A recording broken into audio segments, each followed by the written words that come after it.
All right, guys, if you need a little help on this worksheet, you've come to the right place again. I'm going to go through just some of the problems here, and we're working on some special cases today on the solving graph. Inequalities number 5, still following all the same steps we've been doing, though, so nothing new.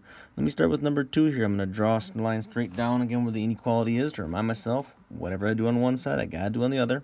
I'm going to walk through our steps to solve. Do I distribute first? Nope, nowhere to distribute.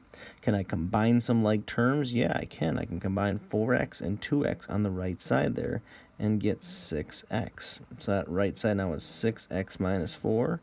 And then the other side I got 6x minus 9. Again, at this point, you might be like, something funky going on here, okay? And if that's fine. If you don't notice, that's fine too. Just keep solving. Again, some people like to add 9 or add 4 at this point, and it'll work, you guys. But I get way more questions, though, more people that are like, they get past that step and they don't know what to do anymore. Like, what happens now? But what's safer is get the variables. Deal with the variables first. So if you got variables on each side, subtract one of them and get rid of it from the right side, like 6x.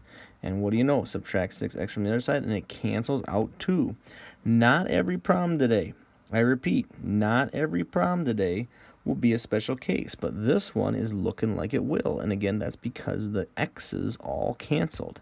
In the next line, all I've got left are numbers and the inequality itself, right? Constants and then the inequality. So negative 9 is less than negative 4. Is that a true statement? Yeah, it's more negative. So yes, this is true. So what's the situation here? When it's true, this is the all real numbers case. Number 2 should be all real numbers. You can write all real numbers, or again, you can make the little abbreviation like we did right there. Okay, all real numbers. The graph for this, yep, there is a graph. Again, it doesn't matter what numbers you put down here. You can put down anything. I'll put 2, 3, 4, 5, 6. Okay, it's just showing that we have a number line and a real number line that continues in both directions. And again, I usually put 0 in the middle, but I put 4 in the middle this time. It doesn't matter. And we're just going to shade in all the answers because we're shading in every number you can see. And by putting arrows at the end, it means that it goes on forever in both directions. So it includes every single number you could think of. That's a real number line. And we're shading in everything and arrows on both ends. So every number, all real numbers, are solutions to that original inequality. I can put any number in for x in all the spots up there, and it'll always make the inequality true.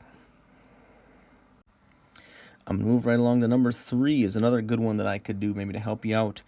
First thing in this one to do is distribute like it shows there. So 6x minus 48 is greater than 6x minus 48. Looks interesting up there, but let's just keep going like we're going to solve the problem, not necessarily knowing everything that's going to happen yet. Now I would get the variables again. Deal with the variables first. Minus 6x from this side, minus 6x from this side. And what do I have left? I've got a number on each side. There's minus signs in front, so make sure you note that because that means it's negative 48.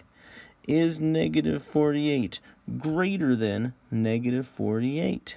No, it is not, right? That's the same number, but it is not greater than, which is what this inequality wants. Every once in a while I hear people say, oh, but that's true, they're the same.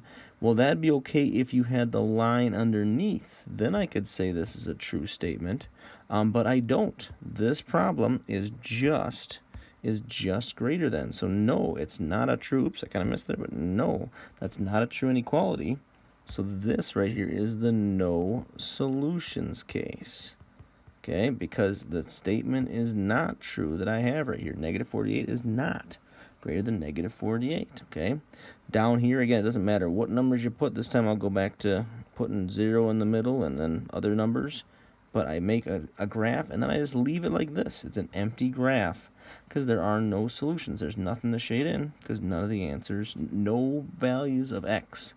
There's no value of x that I could ever plug in up here to make the right side or the left side greater than the right side. It won't happen. No negative, no positive, no nothing. Okay, so no solutions case. That's how I see it, and there's the graph. Okay, last one I'll go through is the word problem. And again, I'll just mention kind of the ones above. Again, remember all the other problems, you might get some all real numbers, you might get no solutions, you might also just get a solution. Or you could get 0 too. Remember, like x is greater than 0 or less than 0 or something like that. That can happen as well. So just be on the lookout on all those problems up there. We are kind of just working on special cases today. Look at this last one here, the money one. Okay, so you need to have at least $100 in your checking account to avoid a low balance fee.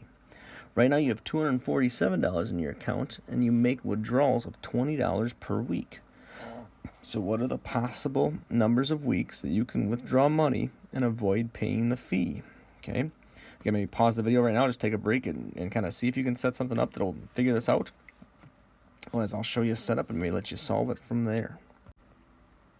Okay, so I'm going to start off with this. We're going to make an inequality for this. I'm going to start off with this part that says we need to have at least $100 in my account. Okay, so I'm going to consider the left side. I'm going to put some stuff over here, but I'm going to consider all of them I'm going to put over here. Everything on this side is going to be in my account, and it needs to be at least. So it needs to be greater than or equal to $100. Okay, that's kind of like my end amount, my total amount.